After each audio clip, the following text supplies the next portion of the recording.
Hello friends, we are back with yet another lecture on organism and population.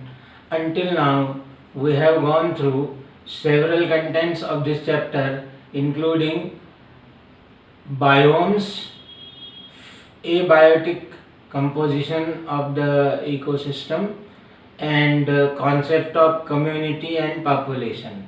Now in this part we are going to deal with population interactions.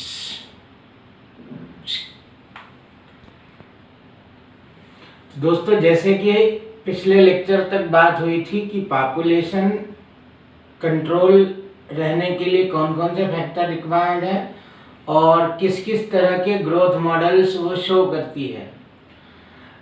अब यहाँ पर एक छोटी सी बात से इस video को शुरू करेंगे कि पॉपुलेशन इवॉल्व तो होती है, लेकिन इवॉल्व होते होते अपनी मैक्सिमम रिप्रोडक्टिव फिटनेस को एक्वायर क्यों नहीं कर सकती। हाईएस्ट रिप्रोडक्टिव फिटनेस का मतलब होगा हाई आर वैल्यू या डार्विन्स फिटनेस,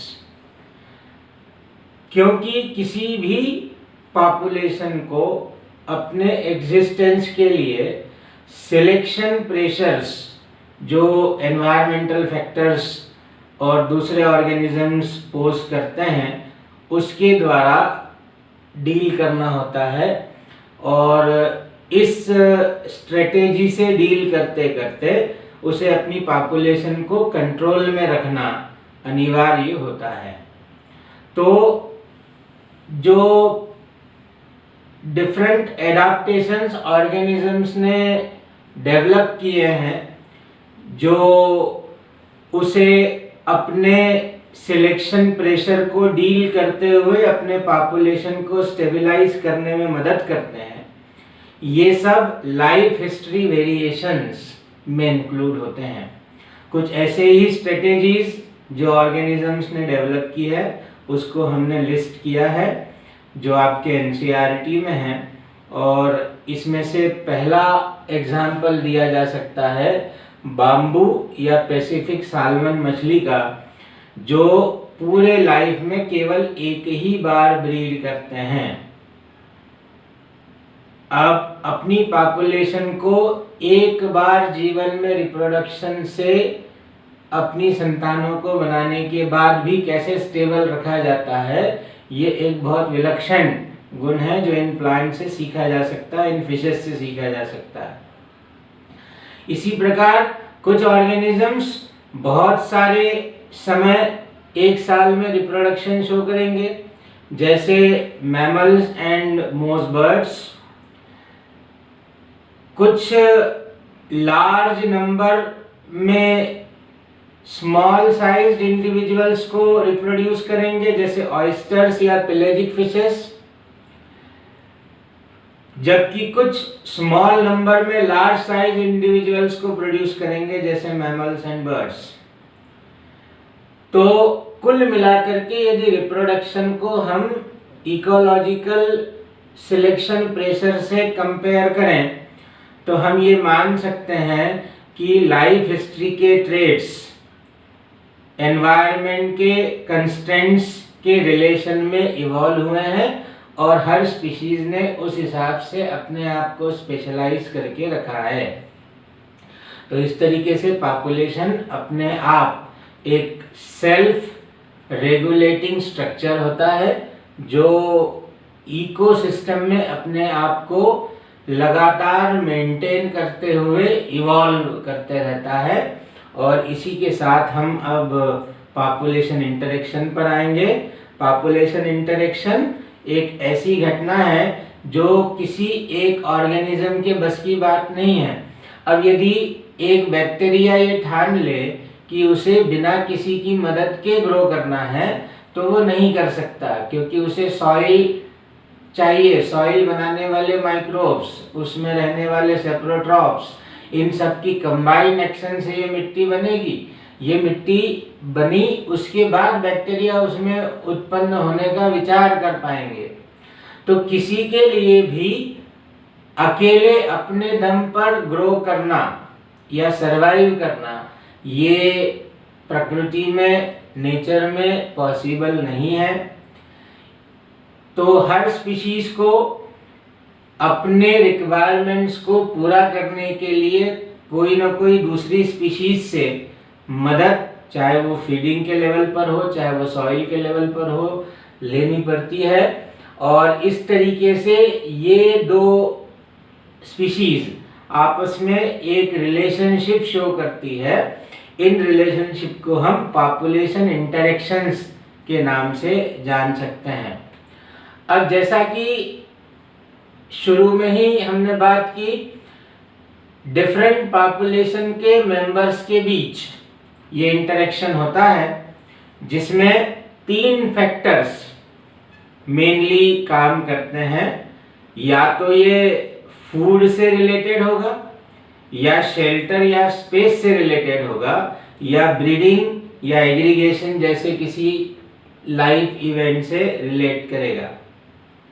अब कितने तरह के इंटरेक्शंस होते हैं, तो इस चार्ट में हमने मैक्सिमम इंटरेक्शंस को इनकॉर्पोरेट किया है।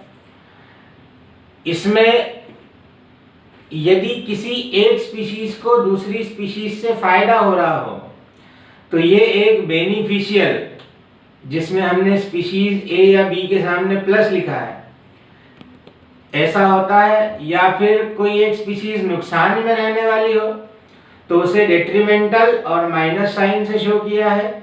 और यदि उसे कोई फर्क न पड़ने वाला हो, वो न्यूट्रल रहने वाली हो, ना बेनिफिट में ना लॉस में, तो इसको हम न्यूट्रल या जीरो से शो करेंगे। तो मुख्यतः 7 तरह की इंटरेक्शन नेचर में चलती है। पहली इंटरेक्शन कहलाती है म्यूचुअलिज्म। म्यूचुअलिज्म में जो दोनों स्पीशीज इस इंटरेक्शन में पार्टिसिपेट कर रही हैं, वो दोनों बेनिफिट में होती हैं और एक दूसरे से लगातार लाभ प्राप्त करती जाती है। ये इंटरेक्शन बोथ कैटेगरीज के लिए फेवरेबल होता है और ऑब्लिगेटरी होता है, अनिवार्य होता है, मैंडेटरी होता है। जबकि कंपटीशन में दोनों स्पीशीज का नुकसान होता है, दोनों स्पीशीज पर डेट्रीमेंटल इफेक्ट होता है और एक स्पीशीज दूसरे स्पीशीज को लगातार डिक्लाइन करती रहती है। प्रिडेशन यानी शिकार, इसमें एक स्पीशीज को खाना मिल जाता है, मतलब वो प्लस में चला जाता है और एक स्पीशीज माइनस में पहुंच जाती है। इसी तरीके से पैरासिटिज्म में भी इसी तरह का रिलेशनशिप है, एक स्पीशीज बेनिफिट में, एक स्पीशीज लॉस में। और इसमें जो बेनिफिटेड स्पीशीज होती है उसे पैरासाइट और जो डेट्रीमेंटल स्पीशीज होती है उसे होस्ट कहते हैं। फिर कमेंसलिज्म में एक स्पीशीज बेनिफिट में है लेकिन दूसरी स्पीशीज को ना बेनिफिट है ना लॉस है, तो ये जीरो रिलेशनशिप। ये कमेंसलिज्म एक स्पीशीज को लगातार बेनिफिट देता रहता है लेकिन बी स्पीशीज जो होती है उसे ना कोई बेनिफिट होता है ना वो कोई लॉस में होती है। एमेंसलिज्म में एक स्पीशीज को लगातार लॉस ही लॉस है जबकि दूसरी स्पीशीज को कोई बेनिफिट या लॉस नहीं है। और प्रोटो कोऑपरेशन दोनों स्पीशीज को बेनिफिट में रखने वाला एक नॉन ऑब्लिगेटरी रिलेशनशिप है। अब इस वीडियो में हम केवल इसकी समरी कर रहे हैं, फिर एक एक इंटरेक्शन पर एक एक वीडियो हम इस हफ्ते आपको अवेलेबल करवाएंगे। तो आज केवल इनके इफेक्ट की बात करेंगे। यहाँ पर जो हमने चार्ट आपको बताया, इसकी यदि हम समरी बनाएं ताकि आप इसे समझ पाएं, तो ये आपको याद रखना पड़ेगा कि म्यूचुअलिज्म में दोनों स्पीशीज बेनिफिट में होंगी, जबकि कंपटीशन में दोनों स्पीशीज एक दूसरे का नुकसान करेंगी। प्रिडेशन और पैरासिटिज्म में एक स्पीशीज बेनिफिट करेगी, जो स्पीशीज बेनिफिट करेगी उसे प्रेडेटर और पैरासाइट हम कहेंगे इन रिलेशनशिप्स में, और जो हार्म होगी उसे प्रे या होस्ट कहेंगे। कमेंसलिज्म में एक स्पीशीज हमेशा बेनिफिट में होगी और दूसरी हमेशा ना ही नुकसान में होगी और ना ही लाभ की स्थिति में होगी। जबकि एमेंशियलिज्म में एक स्पीशीज को लगातार बेनिफिट मिलता रहेगा और अगली स्पीशीज अनअफेक्टेड होगी। इसमें एक बात और भी याद रखें कि प्रेडेशन, पैरासिटिज्म एंड कमेंशियलिज्म ये क्लोज इंटरेक्शंस होते हैं। चलिए पहले इंटरेक्शन की बात करें, प्रेडेशन। आप लोगों ने नेचर में देखा है शिकारी शिकार करता है और अपना पेट भरता है। तो शिकारी के शिकार करने से संबंधित जो पॉपुलेशन इंटरेक्शन है उसे हम प्रेडेशन कहेंगे। एक स्पीशीज को खाना मिलेगा मतलब उसे लाभ होगा और दूसरा जान से जाएगा, तो ये एक प्लस माइनस रिलेशनशिप के नाम से जानी जा सकती है। ये वो प्रोसेस है जिसमें एनर्जी एक ट्रॉपिक लेवल से अगले ट्रॉपिक लेवल तक पहुंचती है। तो एनर्जी साइकिल का कंज्यूमर सेक्शन में आने वाला इंपॉर्टेंट पार्ट प्रेडेशन से चलता है, ये याद रखने की आवश्यकता है। हर्बीवोर और प्रेडेशन ये भी कोई बहुत डिफरेंट टर्म्स नहीं है, क्योंकि ये भी एनर्जी को एक ट्रॉपिक लेवल से दूसरे ट्रॉपिक लेवल पर पहुंचा रहा है। और इसी फैक्ट के यूज से आप बहुत सारे क्वेश्चन सॉल्व कर सकते हैं। तो इस फैक्ट को नहीं भूलना है कि herbivore and predation are not very different terms. ये ऐसा इंटरेक्शन है जो इंट्रा स्पेसिफिक कंपटीशन को लीड करता है और प्रे की पॉपुलेशन साइज को प्रेडेटर कंट्रोल करता है, लेकिन प्रेडेटर पर भी फीडबैक कंट्रोल प्रे की तरफ से बना रहता है। इसका एक एग्जांपल दें आपको जो आपकी एनसीईआरटी में दिया हुआ है। 1920 के दशक में ऑस्ट्रेलिया में सुंदरता के लिए खेतों के चारों तरफ एक कैक्टस प्लांट को लगाया गया था जो सुंदरता भी देता था और प्रोटेक्शन भी देता था एनिमल से। इसे प्रिकली पियर कैक्टस कहते थे। ये इतना ज़्यादा उस एनवायरनमेंट को फेवर कर गया कि उसकी पॉपुलेशन बहुत ज़्यादा बढ़ने लगी और इससे एक हैवॉक क्रिएट हो गया।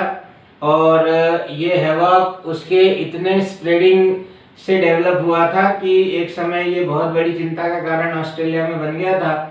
अब ऐसा क्यों हुआ कि ये उसकी पॉपुलेशन उसमें इतनी ज़्यादा बढ़ गई? क्योंकि वो दूसरे इलाके से ला करके वहाँ रखा गया था, तो उसका कोई नेचुरल प्रेडेटर या कॉम्पिटिटर उस जगह पर नहीं था और इसी वजह से वो खूब ग्रो कर रहा था। तो इसको कंट्रोल में करने के लिए पहली बार बायोलॉजिकल कंट्रोल की प्रैक्टिस वहाँ डाली गई। जो कैक्टस को खाने वाले कीड़ों की प्रेडेटर वैरायटीज हैं उनको जब इसमें रखा गया तो इस कैक्टस की पॉपुलेशन को कंट्रोल करने में मदद मिला और तब से बायोलॉजिकल कंट्रोल एग्रीकल्चरल प्रैक्टिस में वाइडली एक्सेप्ट हुए, अडॉप्ट हुए और आज वो एक बहुत बड़ा हिस्सा है इंटीग्रेटिव पेस्ट मैनेजमेंट की प्रोसेस का। अब प्रेडेशन बोथ स्पीशीज की डाइवर्सिटी और बोथ स्पीशीज के कंपटीशन को कंट्रोल करने वाला फैक्टर है। जैसे स्टारफिश पिसास्टर की इंटरटाइडल एक्सपेरिमेंटल फील्ड एरिया से रिमूवल, इसकी वजह से अमेरिकन पैसिफिक कोस्ट पर 10 से ज़्यादा इनवर्टिब्रेट स्पीशीज एक्सटिंक्ट हो गई। ये बताता है कि प्रेडेटर और प्रे के बीच एक बहुत गहरा रिलेशनशिप हमेशा बना रहता है और दोनों एक दूसरे को कंट्रोल करने के लिए, रेगुलेट करने के लिए कंट्रीब्यूट करते रहते हैं और इस तरीके से कोई एक इकोसिस्टम स्टेबिलिटी पर बना रहता है।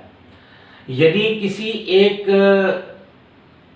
रिलेशनशिप का ओवर एक्सप्लॉइटेशन होता है तो ये दोनों के लिए मारक प्रभाव पैदा कर सकता है।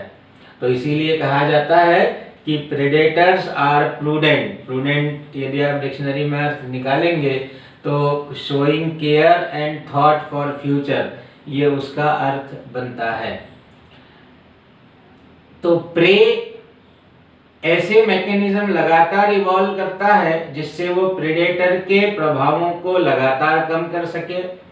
कौन कौन से ऐसे प्रभाव ढूंढते रहता है? तो जैसे कैमोफ्लेज, यानी किसी एक एनवायरनमेंट में अपने आप को छुपाने के लिए पैदा होने वाले सारे एडाप्टेशंस, या अपनी बॉडी में किसी न किसी तरह के पॉइजनस सब्सटेंस का प्रोडक्शन, या किसी तरह से मिमिक्री करना। जैसे आपके एनसीईआरटी का एग्जाम्पल है कि मोनार्च बटरफ्लाई डिसटेस्टफुल होने के कारण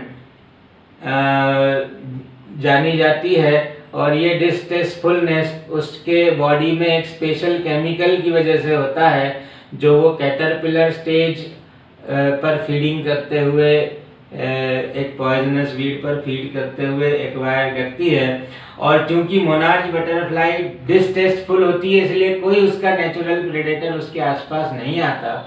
तो इस अपीयरेंस को, केमिकल को तो मिमिक नहीं कर पाए बटरफ्लाइज, लेकिन इस अपीयरेंस को मिमिक करके उन्होंने अपने प्रेडेटर को ये बताने की कोशिश की कि हम मोनार्च बटरफ्लाई जैसे हैं, और चूंकि वो मोनार्च बटरफ्लाई की मिमिक्री करते हैं तो वो भी अपने प्रेडेटर से बचे रहते हैं। तो इस तरह से एडाप्टेशंस प्रेज ने इवॉल्व किए हैं ताकि वो प्रेडेटर के इम्पैक्ट को मिनिमाइज कर सके। यहाँ ये बता दें कि चूंकि हर्बीवोरी और प्रेडेशन सेम ही हमने कहा है, तो जितने भी पौधों को खाने वाले ऑर्गेनिजम्स होते हैं वो सारे भी प्रेडेटर्स कहलाएंगे। ये प्लांट्स